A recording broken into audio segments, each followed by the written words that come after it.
Hey guys, it's Karina here with another video. So today's topic is about mental health. So mental health is a very current topic that is talked about, and back then in the olden days, I guess, it wasn't as of a priority and not as known topic, and I think today we're really starting to develop and understand what mental health is and how to maintain our mental health. And I think mental health is an important thing for everyone, whether you're a Christian or not a Christian. Mental health is something that can keep you sane, and it's really important to maintain our mental health and do things to take care of our mental health. So the official Google definition of mental health is a person's condition with regard to their psychological and emotional well-being. So I believe that mental health is essentially 5 main components. The first one being physical health, mental health, obviously, emotional health, social health, and spiritual health. So all of these things come into factor for our mental health. So for example, for physical health, that does not only mean physical activity, but it also means eating well and healthy, and taking care of our bodies.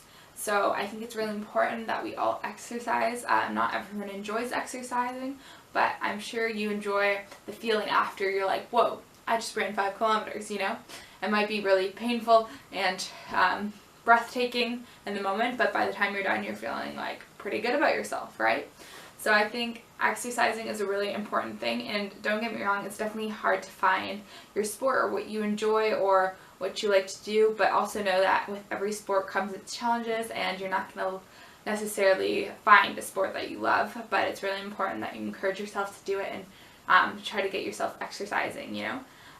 So I mean, if sports are not your thing, maybe just working out and going for a run and simple things like that could work for you. I think those are really important things, and I think it's also important that we take care of our bodies after we work out or play a sport or whatever. I think stretching is really important, and things like yoga are really great ways to take care of your body after you've had a tough workout. And I think another important thing is eating well and healthy. It's really important to eat healthy, and in my last video I talked about how I've been doing no sugar, and so far, yeah, so I've done that for 2.5 weeks now. I'm just going to finish up this week, and probably going to end up 3 weeks just because Christmas is arriving and I want Christmas cookies. Anyways, so, but through this experience of not eating sweets, I've learned how to control myself, and it's, you know, the first week was really tough, but after that it was like a breeze, and the week went by so quick, and like it gets easier and easier to say no. So in that, I've also would say that I have felt healthier and better, and just more mentally aware, and just yeah, I feel better about myself, and you know, it feels good not to eat sugar all the time. So I highly encourage you do that for whatever it is, 2-3 weeks, a month, 2 months, however long you want to go. It's a really interesting journey, and I wish I could have done it longer. I kind of picked a strange time to start it, but I plan on doing it again someday. Anyways, so eating well is really important, and eating well looks different for everyone, right? So what may work for one person may not work for the other person.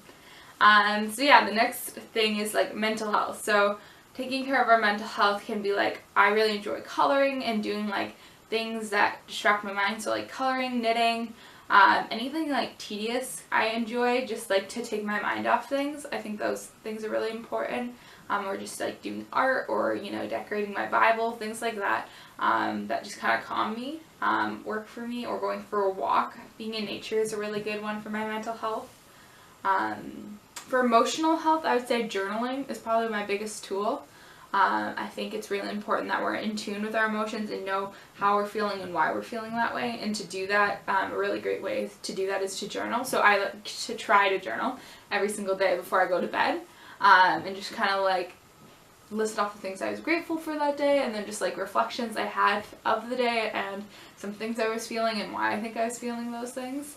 And that might kind of sound silly, like why do we have to overthink our emotions? Like, you know, it happens because it happens, but like I think it's important that we know why we felt upset in that moment so we can prevent it in the future and have more control over our emotions. So yeah, just really like reflecting on your emotions through a journal is a really helpful tool. Yeah, and then going into social health, it's really important that you have social connections in your life and that you're well connected to maybe a family member or a friend or just someone that can be a daily support in your life. I think is really important.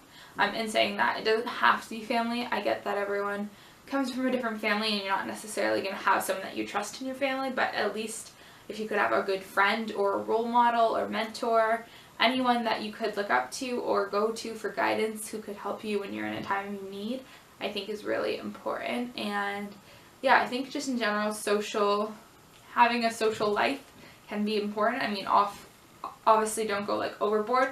You shouldn't be like having a crazy social life, or don't go underboard, you know. So it's like having a balance of a good social life, I think is really important, and building those connections. And ways you can do that is going out to events, getting involved in the church, getting involved in your school. Things like that are all great ways to build social connection.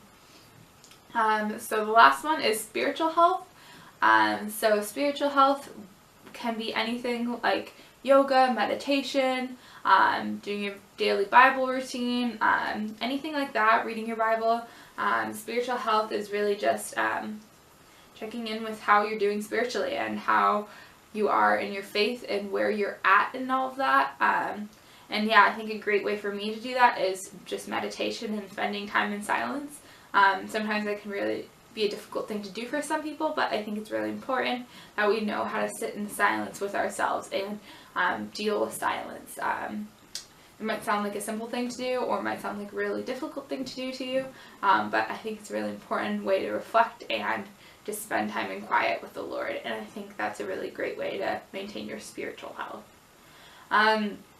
Often things that can get in the way of mental health, I find, are addictions, social media, busy lives, anything like that can get in the way of your mental health. So when we become obsessed with things as well, so I think when we obsess over social media, that can often take away from doing the things we love and doing things that will maintain our mental health. Addictions, like anything from TV to drugs to alcohol to like anything, any sort of addiction could distract you from maintaining your mental health and taking care of yourself. Which is really unfortunate. And busyness is also, I guess, a type of addiction as well, because you're constantly busy. But I think that's also not a healthy thing, and you're going to lose track of your mental health and lose track of taking care of yourself if you're constantly busy all the time and you never have time to sit down and relax. So yeah, I think those are all really important things, and it's really important that we don't obsess over things in our world. And it's very easy not to make mental health sound easy, so and it is very easy to get caught up in our world and obsess over things, and so it's not to say that maintaining your mental health is easy. There's definitely distractions out there and temptations. So yeah, so I'm just going to read out a couple Bible verses that I found really encouraging about mental health, and they're all just very simple. So the first one is "Be still," Psalm 46:10. Next one is 1 Peter 5:7. It says, "Cast all your anxiety on him because he cares for you." The next one is Isaiah 41:10. "Do not fear, for I am with you. Do not anxiously look about you, for I am your God. I will strengthen you. Surely I will help you. Surely I will uphold my righteous right hand." So that's another great one, just about how God is always with us through no matter what we're going through. Another good one is, "Yes, my soul, find rest in God. My hope comes from him." Psalm 62:5. Yeah, so that's just a few examples of how the Bible talks about resting in the Lord and taking care of our mental health by resting in the Lord and being still. And just knowing that he's there. And yeah, so I encourage you guys to take some time this week to take care of yourself and take care of your mental health and to do something that makes you happy. Yeah, so that's all for this video. I will see you guys next week, and know that if God put you to it, he will put you through it. Bye guys.